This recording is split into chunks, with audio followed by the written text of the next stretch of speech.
Kottayam west police സ്റ്റേഷനിലെ civil police officer ശ്യാംപ്രസാദിന്റെ മരണം പ്രതിയുടെ ആക്രമണത്തെ തുടർന്ന് തന്നെയാണെന്ന് പോസ്റ്റ്മോർട്ടത്തിൽ വ്യക്തം. പ്രതി ജിബിൻ ജോർജ് ശ്യാമിന്റെ നെഞ്ചിൽ ചവിട്ടുകയായിരുന്നു. ഇതിനെ തുടർന്ന് വാരിയെല്ലുകൾ ഒടിയുകയും ശ്വാസകോശത്തിൽ ക്ഷതമേൽക്കുകയും ചെയ്തു. ഇതാണ് മരണകാരണമെന്ന് പ്രാഥമിക പോസ്റ്റ്മോർട്ടം റിപ്പോർട്ട്.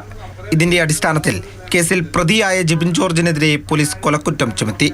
ജിബിനെതിരെ വിവിധ സ്റ്റേഷനുകളിൽ 7 കേസുകൾ നിലവിലുണ്ട്. ഗാന്ധിനഗറിൽ തന്നെ 308 കേസ്, അതുപോലെ ഒരു മോഷണ കേസ്, പിന്നെ കോതമംഗലം പോലീസ് സ്റ്റേഷനിൽ ഒരു 325 കേസ്, അതുപോലെ സുവമോട്ടോ ആയിട്ട് പോലീസ് എടുത്ത അബ്കാരി ആക്ട് NDPS ഒരു കഞ്ചാവ് ഉപയോഗിച്ചതിനുള്ളൊരു കേസ്.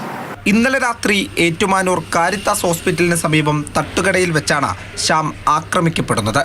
തട്ടുകടയിലെ സംഘർഷത്തിനിടയിലേക്ക് എത്തിയ ശ്യാം പോലീസാണെന്ന് തിരിച്ചറിഞ്ഞതോടെ ആക്രമിക്കുകയായിരുന്നു. തുടർന്ന് ഓടി രക്ഷപ്പെട്ട ജിബിൻ ജോർജിനെ ഏറ്റുമാനൂർ സ്റ്റേഷനിലെ SHO ആണ് പിടികൂടുന്നത്.